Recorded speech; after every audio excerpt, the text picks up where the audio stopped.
आपके लिए आप अपने आप को सफल ना समझो, यहाँ पे आप इतना अच्छा बोल सकते हो, आप इतना अच्छा बोलते हो तो लोगों को मोटिवेशन कर रहे हो। आप देखो देखो मैं बहुत बर्बाद आदमी हूँ, बर्बाद हो चुका है, ठीक है। और अभी वो चेहरे मेरे पास, घर मेरे पास 1 BHK अपार्टमेंट भी नहीं है, स्टूडियो अपार्टमेंट भी नहीं है मेरे पास, बैंक बैलेंस डब्बा, गाड़ी मेरे पास है नहीं, ओला उबर में घूमता हूँ या मेट्रो में घूमता हूँ। एक्चुअली देखा जाए मैं बर्बाद आदमी हूँ। वो सोचा भाई आप मेरा फॉलो होगा, पर एक्चुअली मैं बर्बाद आदमी देखा जाए, मेरे से बूढ़ा लकड़ जिंदगी करनी है अपनी, मेरा तो मतलब कोई छोड़ ठिकाना नहीं है। आपके कितने बर्बाद करता है? और हाँ जी, और क्या समझता बताओ रिश्तेदार चलने लग जाए सक्सेसफुल हो गए हैं? रिश्तेदार चलने लग जाए आपसे, जब रिश्तेदार आपसे चलने लग जाए,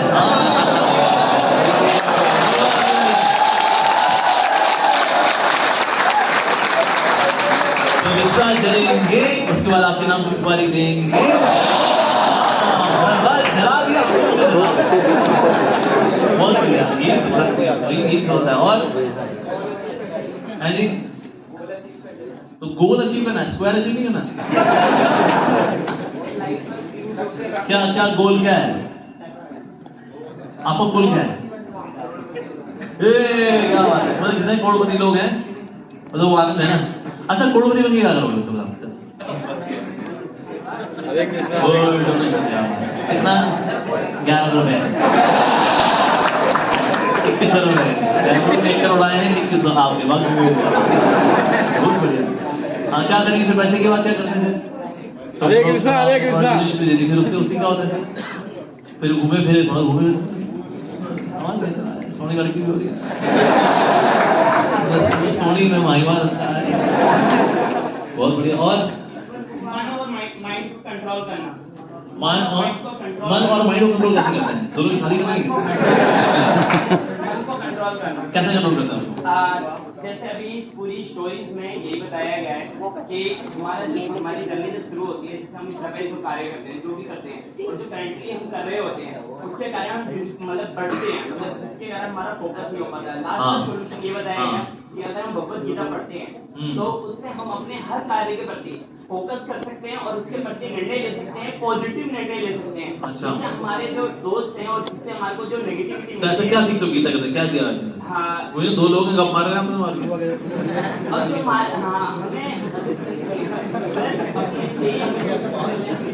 आप क्या सीखा आपने गीता से, क्या सीखा, क्या हो गया?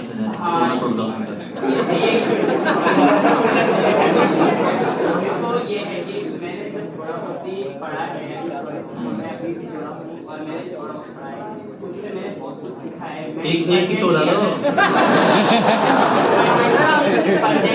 है कि मैं अगर यहाँ खड़ा हूँ तो अपने पाँव पे खड़ा हूँ।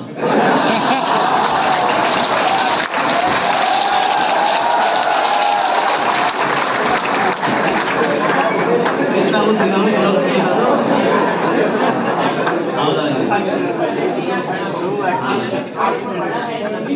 अगर नहीं पढ़ा होता तो मैं बाहर अपने दोस्तों के साथ घूम रहा होता, मुझे इसके बारे में नहीं पता होता और मैं यहाँ कुछ सीखने के लिए नहीं आ पाता। अभी वो पीछे निकल जाओ, पीछे निकल जाओ, पीछे निकल जाओ। ये बताइए कि अंदर भगवान अर्जुन को बोल रहे दोस्त ओके। और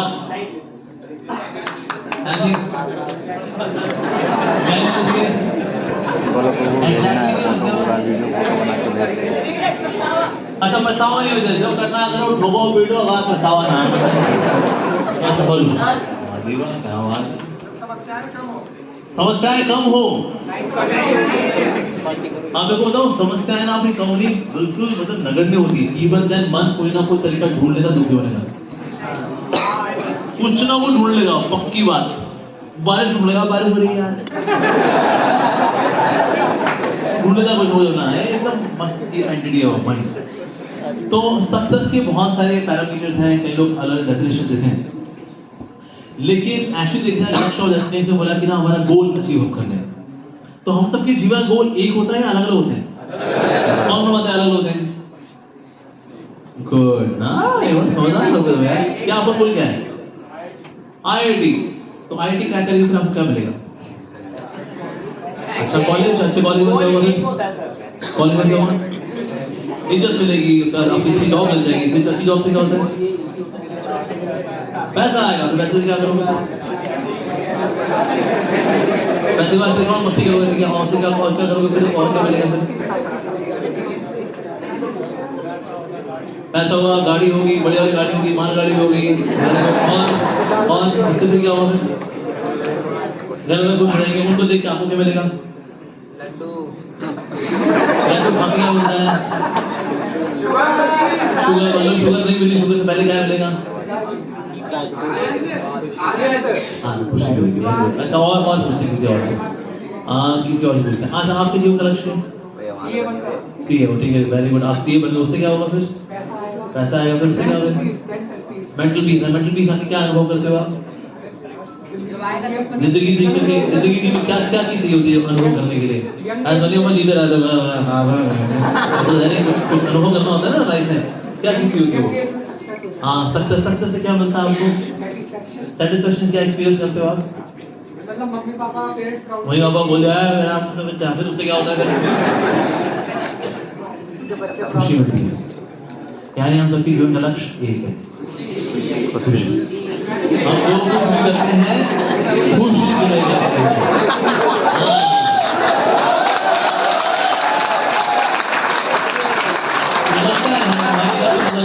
हमारे लक्ष्य अलग अलग नहीं है। चाहे वो सीए बनना चाहे, इंजीनियर बनना चाहे, कुछ भी करना चाहे, लक्ष्य एक ही है, खुशी।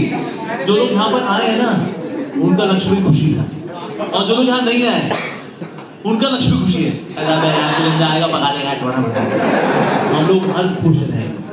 तो जो लोग यहाँ पर आए उनका लक्ष्य भी खुशी, जो लोग यहाँ नहीं आए उनका लक्ष्य भी खुशी। इवन लोग टॉयलेट जाते हैं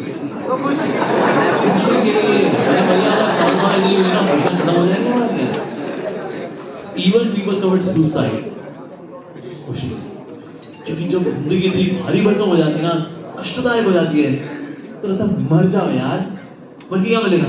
खुशी मिलेगी, खुशी मिलेगी। हमारे इस पॉइंट में एक लड़का आया, प्रभु जी मत करना, मर जाऊं। मैंने कहा पता है मरते वक्त कितना दर्द होता है? कितना दर्द होता है? मैंने कहा 40,000 बिच्छू एक साथ काटते हैं ना, उतना दर्द होता है मरते वक्त। प्रभु जी मैं अभी जो जी रहा हूँ ना, मेरे को 80,000 बिच्छू काटे, मर जाऊंगा 40,000 पे आ जाऊंगा। So even people commit suicide to be happy. तो लक्ष्य को प्राप्त करना क्या है? लक्ष्य एक्चुअली हमारा एक ही लक्ष्य है, वो है खुशी। तो आप सफल तब हैं जब आप ही वाकई में खुश हैं, ये वाला नहीं, वाकई में खुश हैं और आपकी वजह से आपके आसपास के लोग आपसे खुश हैं, वही सफलता है। तो दैट इज सक्सेस। तो सक्सेस पता कैसे प्राप्त है? So what is the secret of success? So it's an acronym, SECRET, secret. So S stands for self management. अगर आप सफल बनना चाहते हैं, आपको सेल्फ को मैनेज करना ही पड़ेगा। अगर आप खुद को मैनेज नहीं कर पाते ठीक से, आप कुछ मैनेज नहीं कर सकते। जैसे कि मैथ्स में अगर आपने पहली लाइन में प्रॉब्लम कर दी, सॉरी कोई मिस्टेक कर दी, जैसे ब्रैकेट के बाहर का माइनस हो, ब्रैकेट खुलने पर ब्रैकेट के अंदर सारे साइन चेंज होते हैं, तो जानते हैं बारे में। लेकिन मैंने साइन चेंज नहीं किए, उसके बाद में नीचे ट्रिग्नोमेट्री लगा दो, कॉम्प्लेक्स नंबर लगा दो, डिफरेंशिएशन, इंटीग्रेशन सब लगा दो, आंसर गलत आएगा। तो पहली लाइन में गड़बड़, तो नीचे कुछ फॉर्मूला लगाओ, सब गड़बड़ होने का। तो इस तरह से अगर आपकी लाइफ में सेल्फ मैनेजमेंट ही नहीं है, आपका सेल्फ मिसमैनेज है, देन यू आर गॉन। अब अगर सेल्फ को मैनेज करने का मतलब क्या है? यानी कि ना आपकी लाइफ में जो वेग आते हैं, जो टेम्पटेशंस आती हैं, अगर आप उनको नहीं संभाल पाते, then you cannot be successful। वो चाहे आप कितने मोटिवेशन स्पीकर सुन लो, कर दिखाओ, आग लगा दो, जमीन फाड़ दो, आसमान फाड़ दो, बस you have to manage yourself। उसमें क्या आता है? उसमें आता है एक तो पर उत्कर्ष वेग। क्या आता है जी? पर उत्कर्ष वेग, यानी कि सामने वाले को बढ़ता हुआ देख करके खुशी होना। सामने आगे बढ़ रहा है, वो कम पढ़ाई की, फिर भी उसका एडमिशन हो गया, और हम भी अपने आप को फिर भी कॉन्सोलेशन प्राइज देकर हमको निकाल लेंगे। अरे पर उत्कर्ष वेग, दूसरे आगे बढ़ते देखते हैं, अक्सर लोगों में ईर्ष्या आती है। अच्छा, एक होता है ईर्ष्या, एक होता है द्वेष। ये दोनों पर्यायवाची हैं, ये दोनों अलग अलग शब्द हैं। अलग है क्या अंतर होता है इनमें? कौन बताएगा? हाँ जी बताइए। ठीक है, हाँ बताओ, लाइट नहीं आ रही है, हाँ बताओ। हाँ, अच्छा आपने वैसे आ गया और बताओ। हाँ जी, ईशा जो सुन गया, हाँ जी बताइए।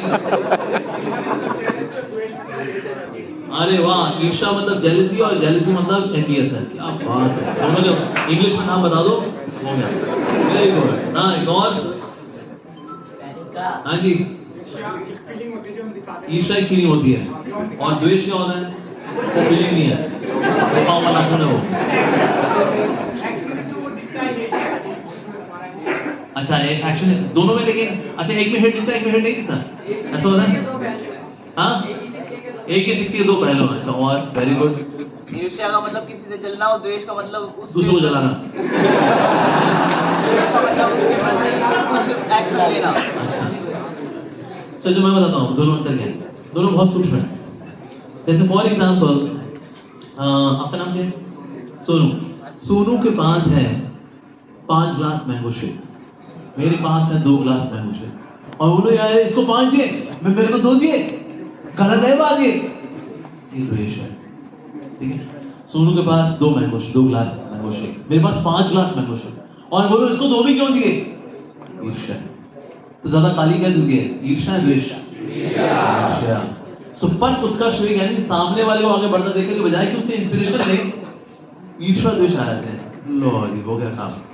सो आई वी शुड टेक इंस्पिरेशन। पर उत्कर्ष वेग। दूसरा क्या है? पर मत वेग, यानी कि दूसरे व्यक्ति की ओपिनियन को स्वीकार करना। अब लोग ज्यादातर जो बहुत इंटेलिजेंट लोग होते हैं या बड़े क्वालिफाइड लोग हैं, बड़े अच्छे घर से हैं, ऐसे लोग ना पुअर लिसनर होते हैं, सुनते होते नहीं हो। आप कुछ बता रहे होगे ना, सर एक्चुअली हुआ पता है।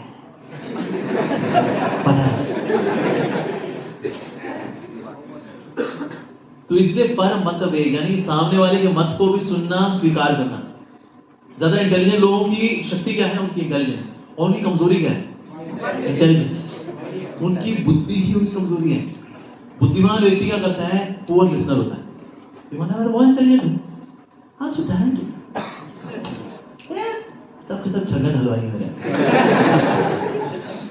सुनता नहीं है वो, ठीक है। और तीसरा वेग क्या है? तीसरा वेग है इंद्रिय वेग, यानी कि आपकी इंद्रियों का वेग को भी आपको संभालना आना चाहिए। अक्सर ना जो लोग सफलता की ओर बढ़ रहे होते हैं, बीच में टेम्पटेशंस आती हैं, जो नहीं संभाल पाते, उसकी वजह से उनकी लुटिया डूबती है। जैसे कि अगर आज मैं बोलूं बिल क्लिंटन, तो इस नाम के साथ एक और नाम भी गुंजायमान होता है, मोनिका ल्यूइंस्की। क्यों? क्योंकि इंद्रिय वेग संभाल नहीं पाए। मोनिका ल्यूइंस्की का मेरे हम तो हम तो रोलियो के साथ एंड देन हो गया दुकान। सो ऐसा व्यक्ति who was world leader bill Clinton, आज उसका नाम, हाँ बिल क्लिंटन। अच्छा वो मोनिका ल्यूइंस्की वाला बिल क्लिंटन ना, खत्म, करियर खत्म। तो अगर आपको सफलता में आगे बढ़ना है, देन इन बिटवीन आपके पास टेम्पटेशंस आएंगे, लेकिन टेम्पटेशंस को सहना आना चाहिए। इससे इंद्रिय वेग, परमत वेग, पर उत्कर्ष वेग, ये 3 वेग आपको संभालने आने चाहिए। अगर आप इनको मैनेज नहीं कर सकते, देन ये प्रॉपर सेल्फ मैनेजमेंट कभी होने वाला नहीं है। So S stands for self management. E secret में एस अगला E. E stands for efforts management, यानी कि एफर्ट्स तो ये आपको करने पड़ेंगे। अगर आप एफर्ट्स नहीं करते, आपको सफलता मिलने वाली नहीं है। लेकिन आजकल हम देखो एफर्ट्स क्यों नहीं कर पा रहे? आजकल एफर्ट्स इसलिए नहीं कर पा रहे, रीजन भी हमें ना एफर्ट्स करने का मन ही नहीं करता, we are so lazy. Efforts करने में हमारे पास बहुत सारे डिस्ट्रैक्शंस भी हैं, उन डिस्ट्रैक्शंस की वजह से फोकस होकर काम ही नहीं कर पाते हम लोग। जैसे आजकल बच्चे पढ़ाई वढ़ाई नहीं कर पाते, कुछ नहीं पढ़ाई वढ़ाई हो रही, क्यों? बगल में एक अप्सरा पड़ी हुई है, उसका नाम है मोबाइल फोन, और कहती रहती है आजा आजा मैं मोबाइल तेरा, मुझमें यूट्यूब भी है, मुझमें नेटफ्लिक्स भी है यारो, तू आजा। और हमने एफर्ट का कर दिया इसके हाथ पर, और हमने कहा चलो बोले तो आजकल बच्चे पढ़ाई लिखाई नहीं कर पा रहे, एफर्ट्स नहीं कर पा रहे। आप एफर्ट्स को मैनेज क्यों नहीं कर पा रहे? Reason you are addicted to the source of entertainment. अगर आप मनोरंजन के साधनों से बहुत अधिक आसक्त हो जाएंगे, आप पढ़ाई नहीं कर पाओगे, और आप पढ़ाई नहीं कर पाओगे तो आपकी नौकरी नहीं लगती। जब नौकरी नहीं लगती, अरे यार मोदी जी ने नौकरियां दी, मतलब सरकार ने क्या किया हमारे लिए, हम नौकरी में ले लें तो ढक्कन जब तो इंटरव्यू के लिए जाता है तो वहां पर क्या बोलता है लोग, क्या जानते हैं आप?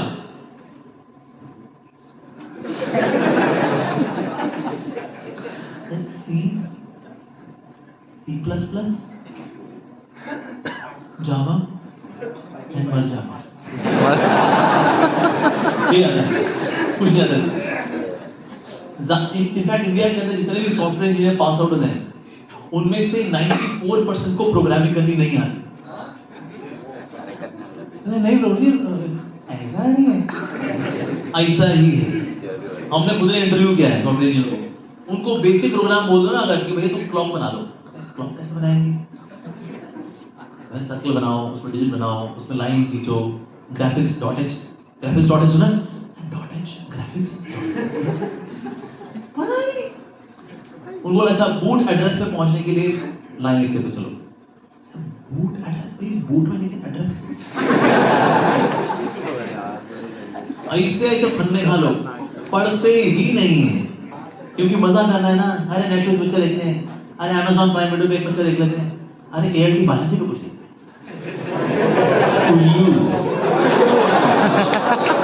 हो गया बेटा ऐसी आप वो उल्लू बनाने के लिए आप बनाएगी।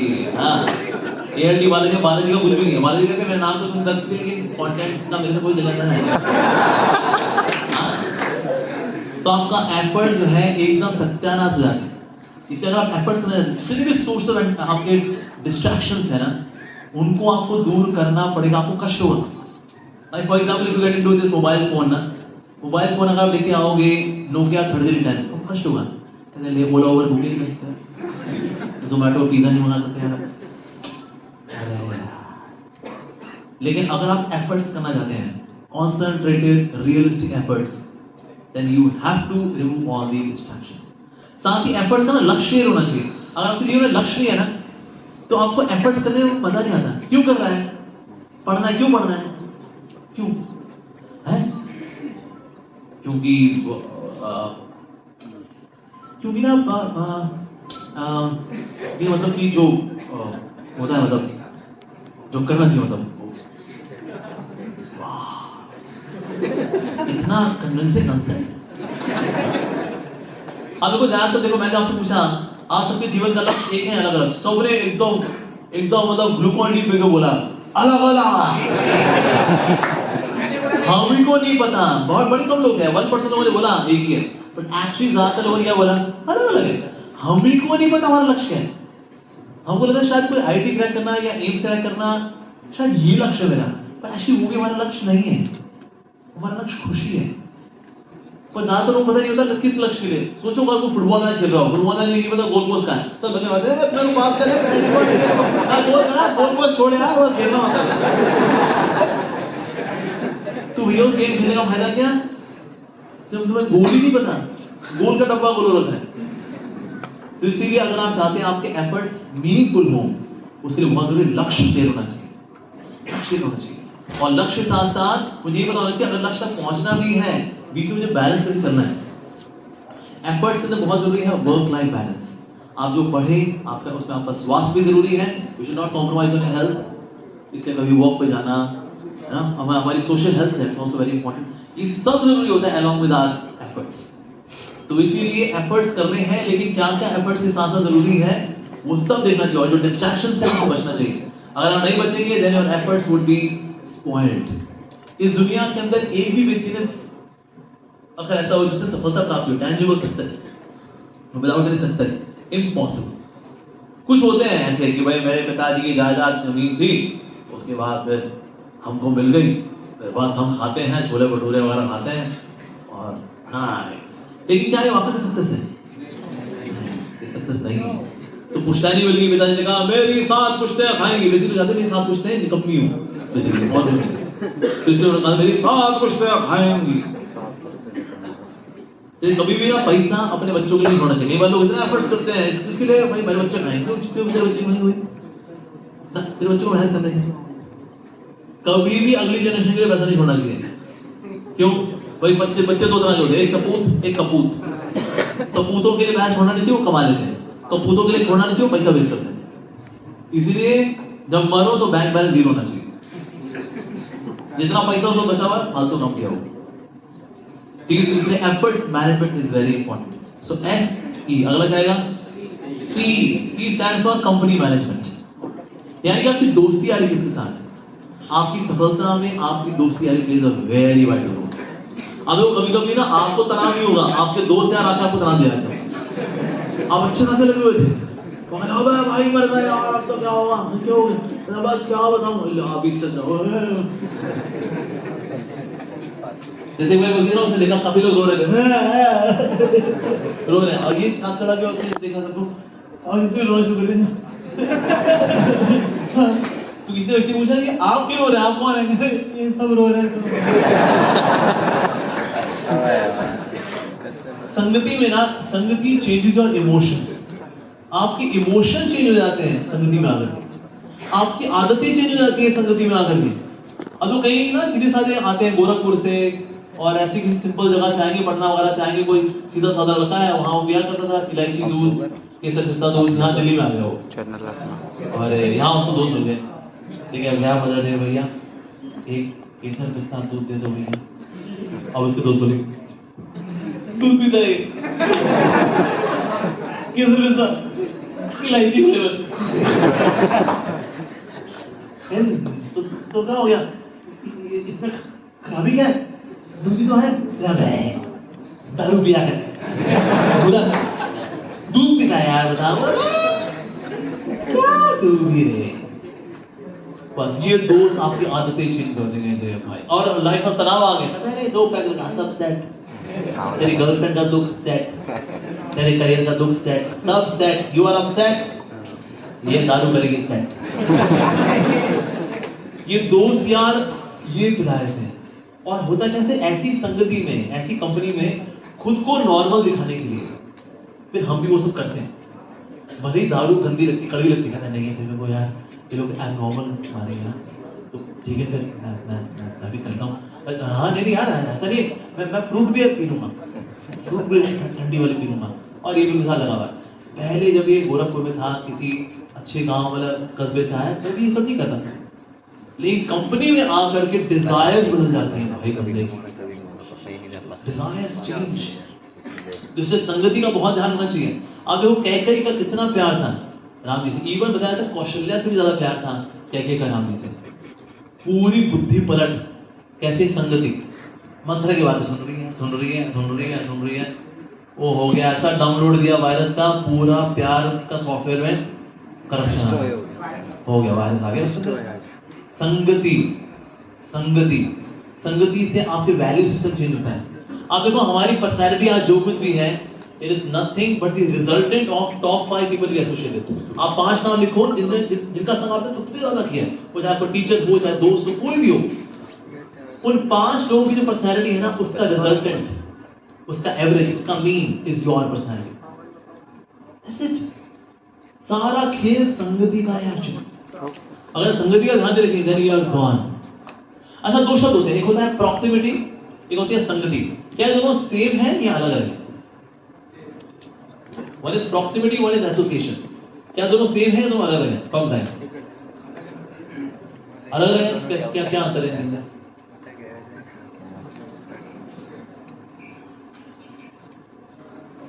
प्रॉक्सिमिटी क्या होता है, आप किसी चीज के नजदीक होते हो लेकिन आप अपने इमोशंस शेयर नहीं करते, राइट? प्रॉक्सिमिटी। जैसे फॉर एग्जांपल, जैसे मैं मैरिज में कभी कनेक्ट नहीं कर रहा था, मैं शादी में जाना मेरे को अजीब लगता था। घर वाले बोलते चला कर, शादी में जाते नहीं हो, मिलना होता सब चाचा चाचा पापा पापी सब आते हैं वापस, चलो ठीक है, फिर हम अपना तैयार होकर के अबे मने हो गए, शादी पहुंच गए, कहता है ये बात चाचा जी हैं, मामा जी मामी फूफा जी भूई जी, और घड़ी देखता रहता था, और इस तरह से मैं शादी में को अटेंड करता था। अब मैं शादी में हूं या नहीं हूं? नहीं हूं। मैं शादी वाली प्रॉक्सिमिटी में हूं लेकिन संगति में नहीं हूं किसी, बिकॉज मेरे इमोशनल आदान प्रदान नहीं हो रहे, राइट?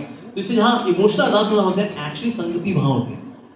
इससे आप अगर बुरी संगति में भी हो ना, अगर बुरी संगति में रह करके भी अगर आप उनके साथ इमोशनल एक्सचेंजेस नहीं करते, दे कैन नॉट कंटैमिनेट यू, वो आपको दूषित नहीं कर सकते। क्योंकि ऐसे लोग होते हैं, उनको पता लगे ना अगर आप हरे कृष्णा वाले हो या फिर रिमोटली कनेक्टेड कनेक्शन अगर रिस्पॉन्स है, इस कौन जाता है तू?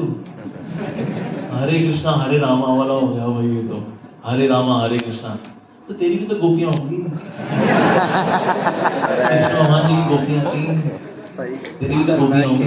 तो फिर वो ऐसे छेड़ाछाड़ी कर दी उसने, नहीं ऐसा नहीं होता, मैं रेगुलर जाता हूँ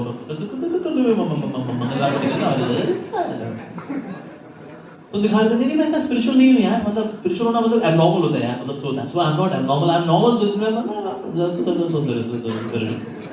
तो ये दिखा रहा हम धार्मिक नहीं है एक्चुअली। तो जितनी ज्यादा आप ऐसे लोगों की संगति करेंगे, they dilute your conviction in spirituality.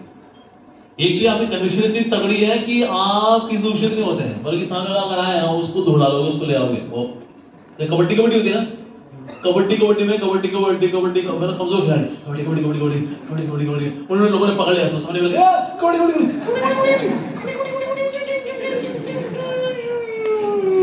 चल आउट हो गया भाई। लेकिन अगर मान लो आप हल्क जैसे या दारा संगी जैसे आप वो आ गया कबड्डी,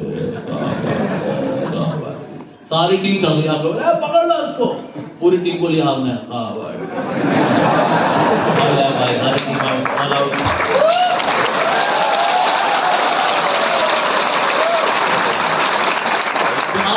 खुद का कैरेक्टर कितना स्ट्रॉन्ग है, ऐसा कि लोग आपको अपनी संगति में लेकर दौड़ा लें, या आप इतने बलिष्ठ हो कि अगर वो दूषित करने के लिए आएगा ना उसको पकड़ करके अपने बारे में, जैसे हमारे प्रभुपाद जी ने किया। प्रभुपाद जी कबड्डी करते करते अमेरिका पहुंच गए, हरे कृष्णा सारी हिप्पी लोग चढ़ गए, स्वामी जी को चढ़ जाओ, इनको भी हम हिप्पी बना देंगे, चढ़ गए। प्रभुपाद जी को वृंदावन ले आए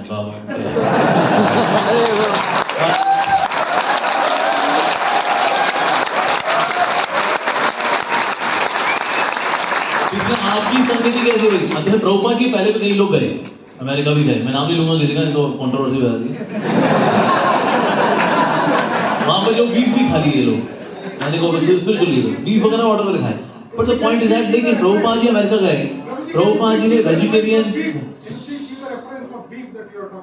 what You talk about beef, he ordered beef in he who is he? You are Who talking he? about some controversy. No, I'm not talking about any controversy.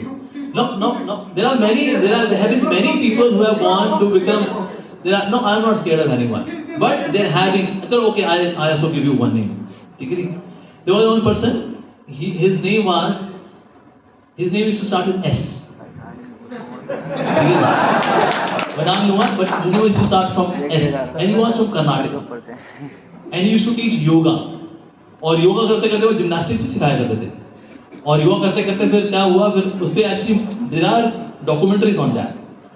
सो ऐसे नहीं हुई क्या, इंडिया से कई लोग गए एक्चुअली वेस्ट में, but हमारे प्रभुपाद जी वेस्ट में गए तो प्रभुपाद जी आके वहां पर he used to cook on his own, not just cooking for his own but also cooking for the hippies, vegetarian food. The point is that कि आपकी संगति अगर आप में दम है ना तो आप वहां से दूषित नहीं होते, बल्कि जो दूषित हुए हैं उनको शुद्धता की ओर लेकर जाएंगे। लेकिन अगर आप कमजोर हैं then you can get contaminated. There are chances. तो इसीलिए हमें खुद बलिष्ठ होना चाहिए, and we should always refrain from bad association, especially when you are in young age and you are coming from a very simple background. होता क्या है, जो bad association होती है ना, बुरी संगति आपको टाइम देती है, तो दुखी है यार, अरे क्यों चिंता करना है यार, आप बैठ, क्या हुआ, क्या बता क्या हुआ सर, अच्छा ऐसा हुआ क्या, ओए दो कश्मार, you are a true friend man. ये बुरी संगति destroys you, सारा फोकस खत्म because of bad association. इसलिए संगति से बचना, बुरी संगति से। बुरी संगति क्या है, देखो इनकी आज मेजॉरिटी वहां गलत आंखों वाले जो लोग हैं आपसे ज्यादा मिलेंगे बल्कि। सो इसीलिए ऐसे लोगों से बचना जरूरी है। अगर आप नहीं बचोगे आप सफलता प्राप्त नहीं कर सकते, सारा फोकस तहस नहस करते हैं लोग, ठीक है। So that's why, so SEC, C stands for company management. आपकी कंपनी किन लोगों के साथ, किन लोगों के साथ उठना बैठना है। Instead of having many people with bad association, you should have few people with good association. That's important. भले इक्के दुक्के हो, it's okay, पर अच्छी संगति रखनी चाहिए, ठीक है जी। So SEC, अगला R stands for relationship management. Relationship management ultimately सफलता चाहते हैं किसके साथ शेयर करें हम लोग? हमारे दोस्त यार, हमारे घर परिवार के साथ। सोचिए अगर आप सफल हैं लेकिन आप वहां अकेले हैं, then what's the use of this success? कोई फायदा नहीं। इस सब लोग कहीं ना अमीर लोग जो है ना, उनके घर में ना और कोई नहीं है, मालिक है और कुत्ते बिल्ली है। सर आपकी बीवी बच्चे कहाँ हैं? अरे वो हवाई के ड्राइवर के साथ भाग गई, बच्चे जो है वो विदेश में सेटल हैं। तो सर आप इसलिए आपको मल्टी स्टोरी अपार्टमेंट का कौन बनना है?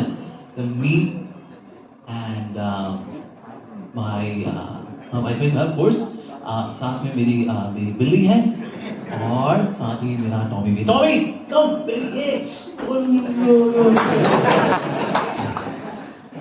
तो अगर आपकी लाइफ में रिश्ते ही पीछे छोड़ गए, because I want to be on the top of the world, so what's the use of success? So रिश्ते होने जरूरी है। yes. अब कितने लोगों ने अंगूर कभी खरीदा मार्केट में जाकर? अंगूर नहीं खरीदा आपको? मैंने सारे लोग कहता है हमें अंगूरों से क्या लेना, हम संत हैं, हमें अंगूर। कौन से अंगूर सस्ते मिलते हैं, बिखरे बिखरे या गुच्छों वाले? किससे बिखरे बिखरे बोला? सस्ते कौन से मिलते हैं? बिखरे बिखरे बिखरे। अच्छा, गुच्छों वाले जो होते हैं वो महंगे मिलते हैं। यानी कि हम जो गुच्छों में हैं तो हमारी कीमत है, हम जो बिखरे बिखरे हैं तो हमारी कीमत नहीं है। अच्छा आप देखो, जो तीले वाले झाड़ू होता है, जब सारे तीले एक साथ होते हैं तो गंदगी साफ करते हैं, और तीले अलग अलग होते हैं तो खुद गंदगी कहलाते हैं, राइट? तो इसीलिए साथ होना, साथ होकर चलना, दैट्स वेरी इंपॉर्टेंट। रिलेशनशिप्स, और रिलेशन भी कहना आपकी लाइफ में वैरायटी रहेगी, there are all kinds of people in life. जैसे सब्जी देखो, सब्जी में हल्दी भी होती है, नमक भी होता है, नहीं होती है? क्यों बोले नहीं? अभी माँ से पूछो, अरे हाँ बेटा हल्दी भी है, इसमें नमक भी है, इसमें अमचूर भी है, इसके अंदर तेल भी है, इसमें घी भी है, सब होता है, राइट? और हर इंग्रेडिएंट का ना अपना अपनी इंपॉर्टेंस है।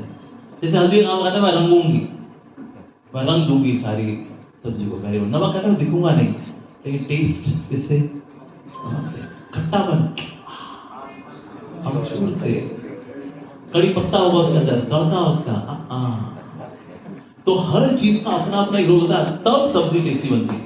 इस तरह से रिश्तों में भी देयर इज वैरायटी। कुछ पीपल होंगे that are very aggressive, people are there who are very humble, there are people who are chatterbox, there are people who are very quite.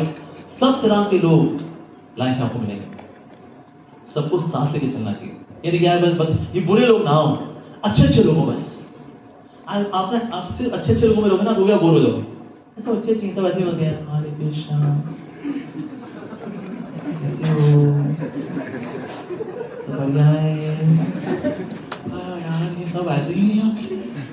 एक कोई ऐसा हो जो आपकी बात लगाने वाला हो, ये है कड़का लाइफ के अंदर, तो हालांकि थोड़ा कष्ट होता है ये कैसे आ गया मेरी लाइफ के अंदर, बट एक्चुअली ऐसे लोगों का होना भी जरूरी होता है। They keep you humble. जैसे लोग अकड़ू होते हैं ना, उनकी लाइफ में एक ऐसा होता है जो उनको सेटल कर रखता है, और ये जरूरी है। तो रिश्तों को निभाना इज वेरी इंपॉर्टेंट। रिश्तों को निभाने के लिए क्या करना पड़ता है? रिश्तों को निभाने के लिए टाइम देना पड़ता है। रिश्तों को निभाने के लिए टाइम देना इज वेरी वेरी। टाइम देने का मतलब है you do thing which the other person likes to do. ऐसा नहीं आओ अपने बच्चों को टाइम दूंगा, अरे बेटा चल न्यूज देखते हैं, हो गया आधा घंटा, आई स्पेंड टाइम विद ये टाइम स्पेंड करना है। सो टाइम स्पेंड करना मतलब doing the things which the other person likes, उसको बोलते हैं। साथ ही वो चीजें करना जिससे कि ना रिश्ता और नरिश होता है, that's very important. Like regarding time, there was one boy, he asked his father, कहते पापा व्हाट इज योर सैलरी पापा? कहते बेटा ये है 1,20,000। तो आपकी हर रोज की सैलरी कितनी है? बेटा 4,000 रुपये हर रोज की सैलरी। तो पापा फिर आधे दिन की सैलरी कितनी है? 2,000। अच्छा तो पापा आधा घंटा मिलेगा कि मेरी गुल्लक में 500 रुपये है, can I get half an hour of yours? कि पिताजी वो टाइम ही नहीं है बच्चे के लिए। So spending time is very important. और रिश्तों में सबसे बेहतरीन दुनिया जो है ना, पूरी दुनिया में बेहतरीन देश कौन सा है? हाँ भारत।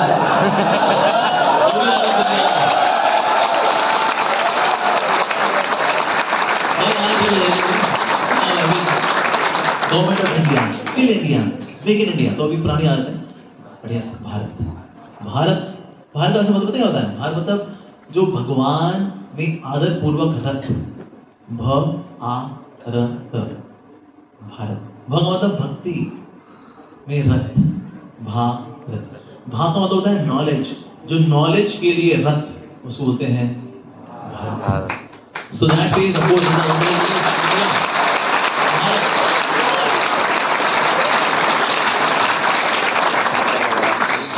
तो रिलेशनशिप के मामले में सबसे बड़ा चैंपियन ऐसी देश इज और भारत।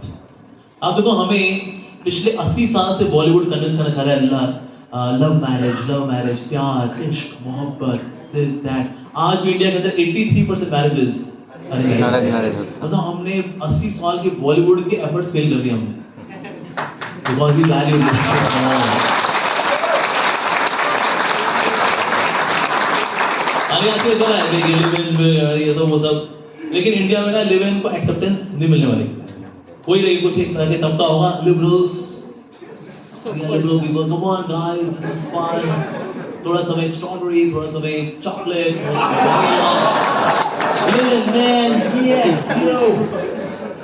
पर एक्चुअली हमारा कल्चर नहीं, और हमारा कल्चर बनने वाला भी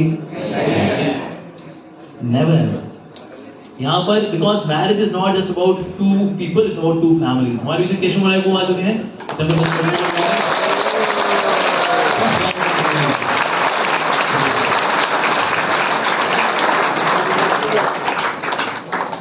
okay, so that is valuing relationship is very very important. जैसे हम लोग कभी ना लोग रिश्ते क्या बोलते हैं, तेरे और मेरे बीच में ना सॉरी ना थैंक यूज।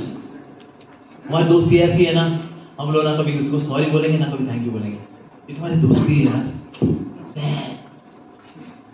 लेकिन आप देखो, जहां सॉरी बोलना होता है हम लोग सॉरी नहीं बोलते, जहां थैंक यू बोलना चाहिए हम थैंक यू नहीं बोलते।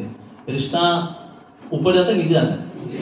नीचे जाता है। यानी कि जहां सॉरी बोलना हो वहां सॉरी बोलना चाहिए, जहां थैंक यू बोलना हो वहां थैंक यू बोलना चाहिए। जैसे हमारे बहुत पास के जो लोग होते हैं ना, उनको नहीं बोलते जब थैंक यू बोलना। जैसे अक्सर लोग अपनी माँ को थैंक यू नहीं बोलते, what they are doing is their duty यार, thank you तो नहीं बोलना चाहिए, right? The way she cooks nice food for you, you should actually say, Mom, thank you, you are so kind. इतना tasty मुझे खिला रहे हो, बचपन से खिला रहे हो, इतने साल बीत गए, ये मुश्तंडा खड़ा कर दिया आपने, मतलब you, thank you, हम कितनी बार बोलते हैं, नहीं बोलते?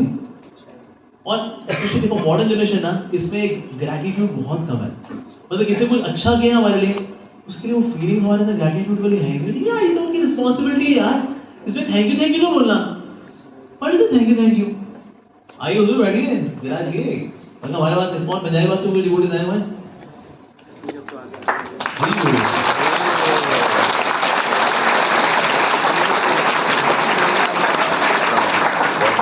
जैसे ये लड़का था, उसके पिताजी के साथ मॉर्निंग वॉक कर रहा है, दौड़ते बेटा बोला, dad I want to get married, Dad.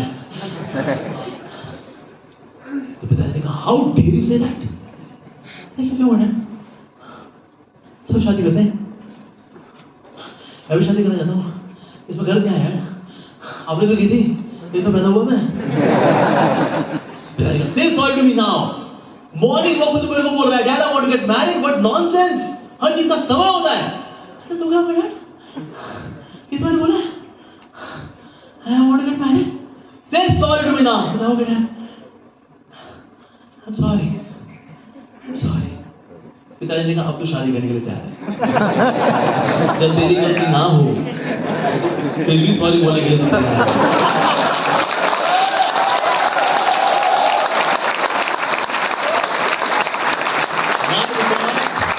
Relationship matters more than conflict.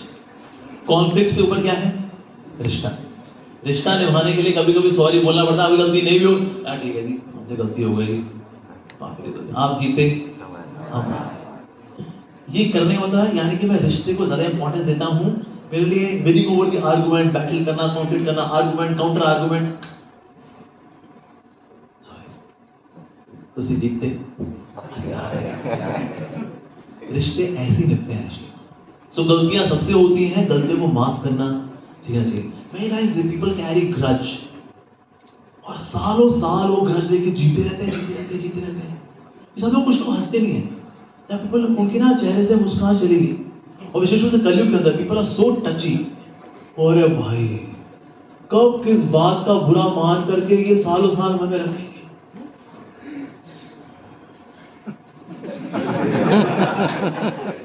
मुस्कुराते ही नहीं है कुछ लोग, उनकी हंसी जीवन से चल गया। अरे भाई लेट भाई कौन सी मान लो तेरे सब कोई जस्टिस हो गई, तेरे सामने कुछ गलत सलत बोल दिया, भाई उस वक्त बोल दिया, तेरे बोलती है तो यार माफ कर, बस ये ड्रामेबाजी छोड़िए, माफी मांगने की हम जानते हैं आप who you are, ड्रामेबाजी यार जेन्युइन यार मेरे साथ जेन्युइन लगा करके सॉरी बोल दो तो जेन्युइन हो जाए।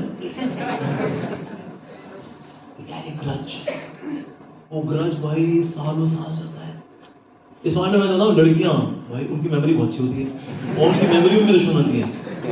कौन से रिमेंबर याद है भाई, वाइफ को याद है सन 2015 में रेस्टोरेंट में पैसे मैंने दिए थे। वो पति कोट करती है सन 2015 की बात है, जनवरी का महीना का, पैसे मैंने दिए थे 2015। बिकॉज जो मैन होते हैं पोर मेमोरी, इसलिए कभी हस्बैंड वाइफ का कभी होता है ना कॉन्फ्लिक्ट, उसमें जीत पत्नी की होती है, because she fights with data. Husband के पास कोई डेटा नहीं होता, वो ऐसे आता है लड़ने के लिए, मतलब कोई है कुछ मार मार सकता नहीं, तो ऐसे आए हैं इससे घड़ी करके वापस जाना हम हारे। So sometimes good memory also becomes a curse because we remember. हम भूलते नहीं। ऐसा देखो तो भुलक्कड़ लोग ना खुश हैं, भुलक्कड़ लोग खुश जाते हैं। वो बंदा आ रहा है, भाई तू यहाँ फिर आ गया, तू क्यों कहो आ रहा है, यहाँ तेरी पिछला बेइज्जती हुई थी 6 महीने पहले। अबे तेरे साथ पॉलिटिक्स हुई है, पॉलिटिक्स किसने की? और देखो जो भुलक्कड़ आदमी है ना, वो अपना लाइफ नॉर्मल जीते रहता है, और जिनको याद रहता है उनके रिश्ते तो गए। इसलिए अगर मेमोरी अच्छी है तो माफ करना भी सीखना चाहिए। We should learn to forgive. लेकिन ज्यादातर लोग ना कमजोर इतने होते हैं अंदर से, माफ नहीं कर पाते, ना माफी मांग पाते हैं ना माफ कर पाते। दोनों में ऑब्स्टिकल क्या है? एक common obstacle, ego. Yes, ego की वजह से ना हम झुक पाते हैं, और सामने वाला झुका भी हो तो माफ नहीं कर पाते, चल और रिश्ता खलास। तो इसीलिए माफ करना सीखना चाहिए। ये ग्रजिंग नेचर इसको छोड़ना चाहिए। एंग्री हो जाना छोटी छोटी बात पे, ऐसा लगता है लोग ऐसे गुस्सा होते हैं, किस बात पे गुस्सा होंगे कुछ नहीं बता। मुझे याद है मैं एक बार लेक्चर दे रहा था, तो मैंने आज सबको बात की लेडीज अगर घर में काम करती है ना, उससे उनकी हेल्थ अच्छी रहती है। पोछा लगाना जो है वेरी गुड, पोछा लगाओ तो घर में जिम है, थोड़ा चक्की वक्की करते हैं, थोड़ा मसाला वसाला करते हैं, और मसाला होता है ना, it's very good, it increase your immunity. In this way आपका घर ही आपका जिम है, उसमें एक मॉडल लड़की खड़ी होगी। आप किस तरह की बातें कर रहे हैं? हम पोछे लगाए घर में? हाँ जी मैम, हम भी पोछे लगाते हैं। तो आप कब पोछे लगाते हैं? मैंने कहा हमारा आश्रम है, हम ब्रह्मचारी आश्रम में पोछे लगाते हैं, लेकिन आप हमें कौन पोछे लगाने के लिए बोलिए? ओ लो जी, उसको बुरा मान के चले रहे, मैंने कहा पोछे लगाने को बुरा मान सकता है? ऐसा सेंसिटिव हो गया ना अभी कलयुग के अंदर, कौन किस बात का बुरा मान जाए कुछ नहीं पता। पर ऐसे में ना आप देखो, लेकिन दुखी कौन रहता है? कोई लोग वाह छोटी बात है ना, बिल्कुल। हमारे यहाँ पर हम प्रसाद बांट रहे थे, तो 6 आइटम का प्रसाद था, तो हमने कड़ी चावल दिया उसको, हलवा खत्म हो गया। उसने सुना के हमें हलवा बना दिया, हलवा नहीं मिला हुआ है, हलवा नहीं मिला हुआ है। मेरा प्रसाद है, कड़ी चावल तो आपको मिल गई, पेट तो भर गया। अरे बस जब हलवा में भी तो फिर काय का चलवा।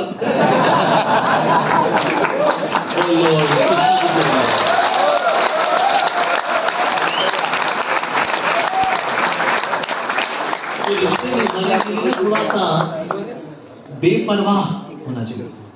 एक होता लापरवाह, होता बेपरवाह। लापरवाह नहीं होना चाहिए, पर थोड़ा सा बेपरवाह, यानी कि you are more carefree होना चाहिए, केयरलेस नहीं होना चाहिए। Doing our duty we should not be careless, but one should be careful. अगर आया अच्छी बात, नहीं आया अच्छी बात, नो प्रॉब्लम है। तो ये अगर सारी चीजें बन जाए वो भी अच्छा नहीं है। कुछ चीजें हमें ना ही मिले तो अच्छा है, वो मिल जाए हमारा बेड़ा गर्क हो जाए। तुझे कुछ चीजें नहीं मिलती तो थोड़ा सा बेपरवाह होना सीखना चाहिए, नहीं तो रिश्ते निभते नहीं है। तो सब तरह की वैरायटी मिलेगी, रिश्तों को साथ लेके चलना। सफल व्यक्ति वही है जिसके रिश्ते अच्छे हैं। That person can actually flourish. So it's R stands for relationship management. S stands for क्या था? E effort management. उसके बाद फिर C for company management. And then and now comes E. E stands for emotions management. अगर आपके emotions आपके वश में नहीं है, then you are gone.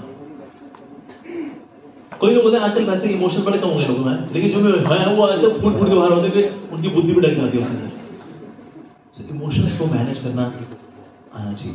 I was time कि ना कंपनीज के अंदर पीपल इसको hire people with best of IQ, उनकी आईक्यू अच्छी होगी उनको हायर करा दो। और लेकिन सबसे बड़ी आईक्यू वाले सबसे बढ़िया स्कैम करते हैं। आईक्यू अच्छी है ना, नहीं यार ये बहुत बड़ी दिक्कत है भाई, दिमाग वाले लोग बोलो ये बड़े कंपनी में स्कैम कर रहे थे। There was one book written by one chartered accountant. Chartered accountant तो इंटेलिजेंट आदमी भाई, जानता सारा सिस्टम जानता है वो। He wrote 101 legitimate ways to convert illegitimate money, black money to white money. 101 वो तरीके, legitimate तरीके to convert black money to white money. ये इस पे बैन लगाया गवर्नमेंट ने। फोटोकॉपी हो के वो डबल प्राइस में बिकी हो। सोचो इस व्यक्ति के पास क्या है, अच्छी आईक्यू है, इंटेलिजेंट व्यक्ति है, पर इंटेलिजेंट जहाँ बहुत बुद्धिमान है भाई, ये तो गौड़ काम करेगा।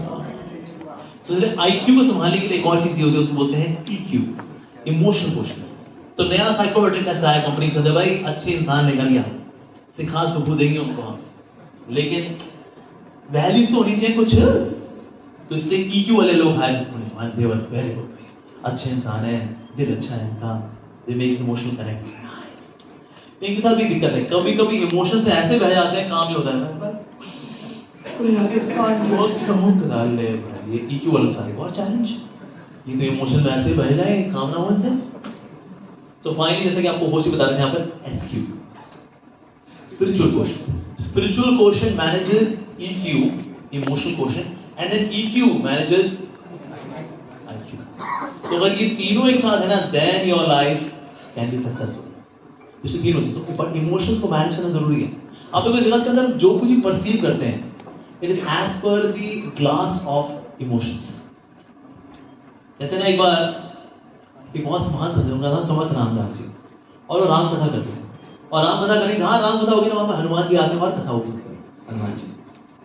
तो एक दिन वो अशोक वाटिका के बारे में चर्चा कर रहे थे। अशोक वाटिका चर्चा जो उन्होंने बताई, बड़ी सुंदर चर्चा थी। उसका हनुमान जी आया समर्थ रामदास जी की बात करते जी, इतना सुंदर बताया आपने अशोक वाटिका। बस एक थोड़ी सी आपकी मिस्टेक थी बताना चाहूँगा आपको। अब बताया ना अशोक वाटिका में जो सफेद रंग के फूल खिले हुए थे, वहाँ पर एक्चुअली सफेद रंग के फूल नहीं थे, लाल रंग के फूल थे वो। बस ये थोड़ी सी हल्का सा मिस्टेक, अदरवाइज आपने बहुत बढ़िया बताया हमने।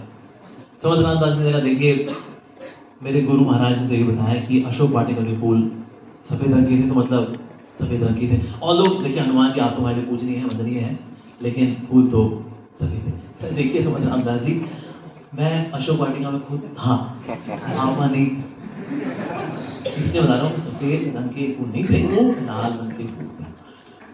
समझ रहा नहीं, देखिए फूल तो सफेद थे।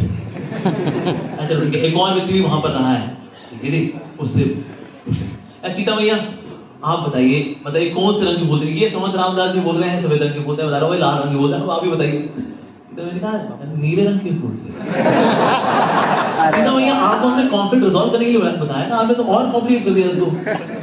नहीं मैं तो वहां रही हूँ ना, हनुमान तो एक आध बार आए, मैं तो वहां रही हूँ, तो नीले रंग के फूल थे। तो 3 कलर हो गए, तो रेजोल्यूशन होगा राम जी से होगा। तो राम जी को बुलाया गया, राम जी अब आप ही बताइए कि सीता मैया बोल रही है ब्लू, मैं बोल रहा हूँ लाल, समर्थ रामदास जी बोल रहे हैं सफेद, बताइए कौन से रंग के फूल थे?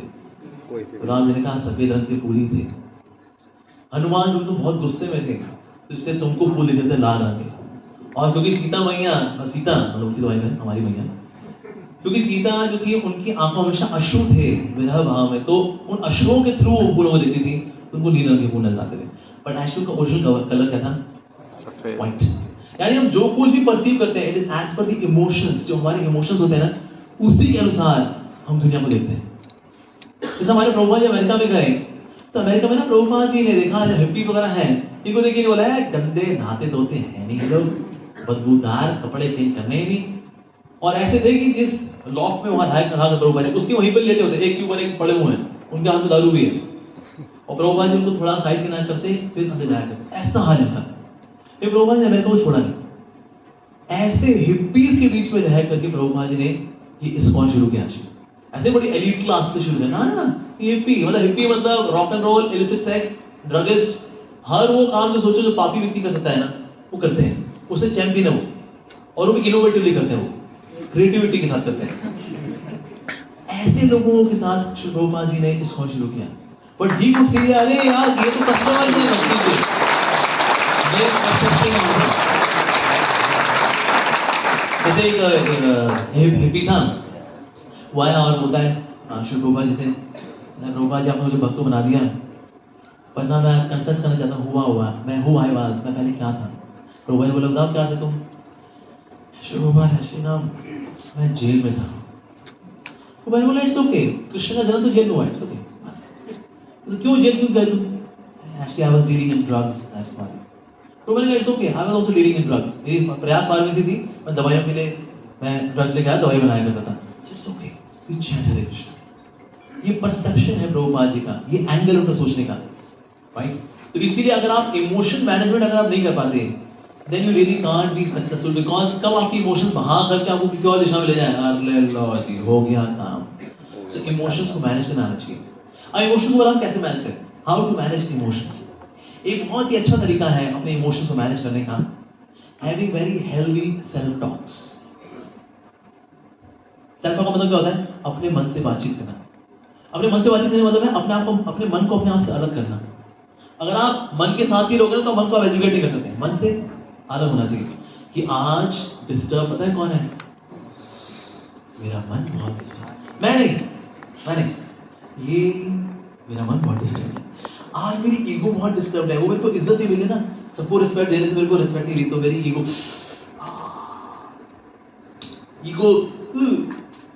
काफी कष्ट में आज मेरी ईगो, लेकिन मैं कष्ट में नहीं। हाँ, लेकिन मैं इनके साथ रहता हूँ, ये ईगो, ये मन, मैं इनके साथ रहता हूँ। सो इस तरह से then we can manage emotion. आपने कितने लोगों ने अपनी माँ को कभी हलवा बनाते देखा है?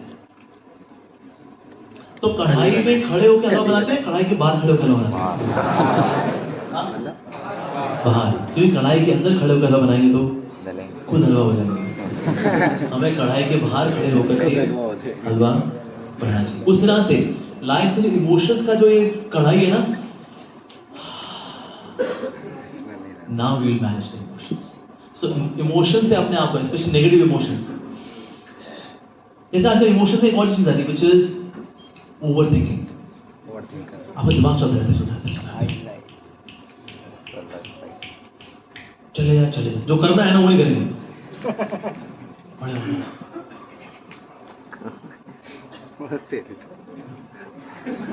अकेले होता ना भाई। ओवर थिंकिंग बड़ी कॉमन प्रॉब्लम आजकल। What is the root cause of overthinking nowadays? The root cause is over data download. ये सोशल मीडिया क्या करता है, सारी दिशाओं से हमें इतना डेटा डाउनलोड कर देता है हमारा, फिर उसको भी दिमाग हमारा प्रोसेस करता है। इसकी वजह से वी डू ओवर थिंकिंग। और हमें जब करना होता है नहीं कर रहे होते, किताब खुली हुई है, 1 घंटा हो गया हमें। हालांकि ओवर थिंकिंग आप भगवान की करो बहुत ही अच्छा है, remember Krishna always, very good. पर ज्यादातर किस चीज की ओवर थिंकिंग होती है, पॉजिटिव की नेगेटिव की? नेगेटिव की ओवर थिंकिंग करते हैं। और चक्कर में आपकी mental energy, you feel so exhausted कि आप सो के उठ ना, यू आर सो फ्रेश, और आप ओवर थिंक करे जा रहे हो, यू फील टायर्ड। सारी नींद से मिली फ्रेशनेस को सारा तबाह कर दिया इसने ओवर थिंकिंग ने। So how to deal with overthinking? Very simple, एक शब्द, पोस्टपोनिंग। क्या चीज है? पोस्टपोनिंग। पोस्टपोन करना चाहिए। मन बोलेगा नेगेटिव थिंकिंग करनी है मेरे को, ओवर थिंक करो ना, बिल्कुल करेंगे, क्यों नहीं करेंगे? तो बहुत अच्छी बात है। लेकिन एक माला हरे कृष्णा करते हैं, फिर ओवर थिंक करते हैं, ठीक है? आप एक माला कर लो, उसके बाद तो नेगेटिव थिंकिंग वैसे कोई औकात रहेगी नहीं। मान लो फिर भी एक माला बता गई, माला पूरी हो गई, अब मेरे को कर। बिल्कुल करनी चाहिए। नेगेटिव थिंकिंग तो बहुत ही अच्छी है, तुमको ही पसंद, हमको ही पसंद, करेंगे। एक माला की बात, फिर एक महीना मान लो, फिर से वैसे उसके इस बार तो पूरी बच्चे हो जाएंगे नेगेटिव। मान लो फिर भी आ गई एक माला, 1 2 हो गई, अब तो मेरे को कर। जरूर करेंगे। एक माला के बाद उस मना नहीं करना उसको। अगर मना करें तो रिबेल कर जाएगी वो। क्यों नहीं करने देंगे? क्या खराबी मेरे अंदर? सुख देती हूं मैं। तामसिक सुख। ऐसे नेगेटिव थिंकिंग अपना सुख होता है, इससे लोग पड़े रहते हैं। ये तामसिक सुख है, ऐसा तामसिक सुख। तो इससे लोग नेगेटिव थिंकिंग पड़े रहते ये निकलने का। आप लोग कभी प्रॉब्लम, इतनी बड़ी प्रॉब्लम नहीं होती, प्रॉब्लम में मन फंस गया है और उससे निकल नहीं पा रहा है, ये प्रॉब्लम है। निकाल लेना चाहिए इसको।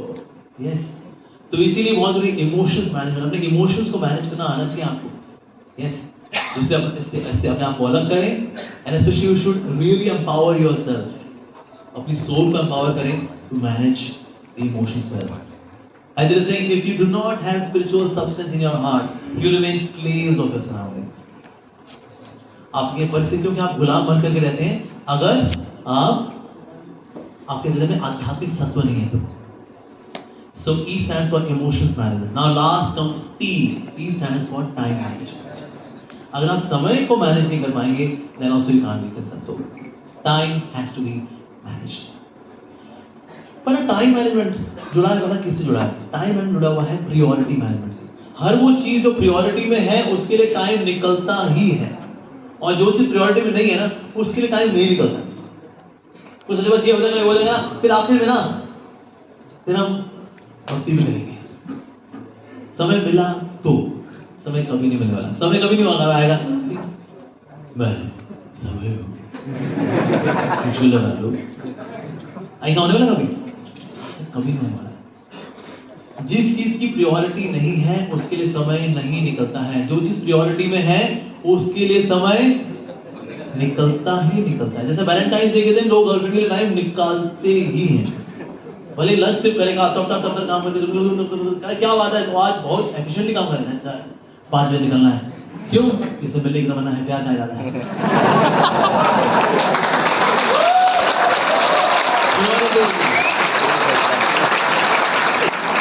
जो प्रायोरिटी होगी उसके लिए समय निकलता ही है। अगर पढ़ना मेरी प्रायोरिटी है ना, उसके लिए समय निकलेगा ही, और अगर वो प्रायोरिटी में नहीं है तो फिर बस कल पढ़ते हैं, कल से चालू, फिर कल आगे, बस कल से चालू, फिर कल से चालू, क्योंकि युग का नाम क्या है?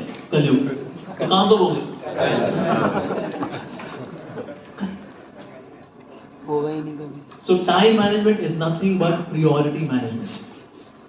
देखिए हमारे सारे काम होने वाले नहीं है, सारे काम एक व्यक्ति को होते हैं, भगवान के। सिर्फ भगवान के सारे काम हो जाते हैं, उनके काम रुकते नहीं, लेकिन हमारे सारे काम होने वाले नहीं, क्योंकि हम भगवान नहीं है, ना बन सकते हैं। तो हमारे कुछ काम होंगे, कुछ काम नहीं होंगे। तो कौन से काम होंगे? जो प्रायोरिटी में है। साथ ही साथ टाइम वेस्टर्स है ना, उनसे बचना चाहिए। जितने आपके गबोड़ी दोस्त हैं, कहते अरे यार तेरे बताता हूँ भाई, ये बुरी भाई साहब, उसमें तो होता कुछ नहीं है, 1 घंटा आपका दिमाग चाटने का, चल भाई चलता हूँ यार, भाई टाइम भी बहुत जरूरी है। और जितने लोग बोलेंगे ना टाइम नहीं है, टाइम नहीं है बस, और ये लोग टाइम वेस्ट भी कर रहे होते हैं। तो इसीलिए टाइम मैनेजमेंट करने के लिए बहुत जरूरी है। ऐसे लोग हो ना, ये जितने पिटपूजी होते हैं लाइफ के अंदर, जो सिर्फ आपका टाइम वेस्ट करना चाहते हैं, दूर रहना चाहिए। ऐसे हर उस गैजेट से दूर रहना चाहिए जो आपका टाइम वेस्ट करता है। सो टाइम वेस्टर जितनी भी चीजें हैं, इनसे बचना चाहिए।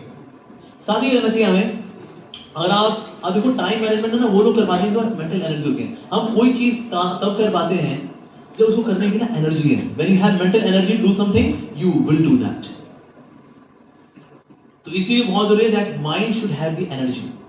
माइंड में एनर्जी कैसे आती है? पर्पस से। And also you should take some rest. अगर आप थके हुए, आपने रेस्ट प्रॉपर्ली लिया, then also you can't do it. एक और चीज है जो कि दुश्मन है टाइम मैनेजमेंट की, वो है प्रोक्रेस्टिनेशन। इसका रूट कॉज क्या है? Attachment to comfort zone. जब तक कंफर्ट जोन से आप अटैच रहेंगे, you can't do the things which you ought to do, जो आपको करनी ही है, राइट? साथ ही आप जो करें ना उसकी रिपोर्टिंग करें, और जिसको रिपोर्टिंग करें उसको बोला अगर नहीं हुआ ना मेरे पेश कर देते, सामने वाला ध्यान देना चाहिए। Then you can do things, you should actually make to do list, practical to do list. कई लोग क्या करते हैं, इतने बजे से पढ़ूंगा, फिर मैं 2 घंटे फिर ये पढ़ूंगा, फिर 2 घंटे ये पढ़ूंगा, बीच में आ गया मोबाइल फोन, उसमें आ गया यूट्यूब शॉर्ट्स या इंस्टाग्राम रील्स, तो उसमें उंगली फेर के सारे स्केड्यूल का कचरा। यानी कि आप जो टाइम वेस्ट वाला होता है ना, इसको भी आप शेड्यूल में डालिए। मैं दोपहर को 1:30 बजे से लेकर 2 बजे तक टाइम वेस्ट करूंगा, उससे ये हुआ यूट्यूब शॉर्ट्स, इंस्टाग्राम, आधा घंटा इसको दो। जब उसको टाइम एलोकेट नहीं करते ना, फिर ये पूरा टाइम खा जाता है। तो टाइम वेस्टिंग एक्टिविटी को भी टाइम देना चाहिए। मैं इतना समय फालतू काम करूंगा। In this way we can manage time as well. So this is the secret of success. S stands for self management. E efforts management. And C company management. And R relationship management. Then E and then T. So this is the secret of success. Okay, so now let's take 2 questions from you. Hello, yes.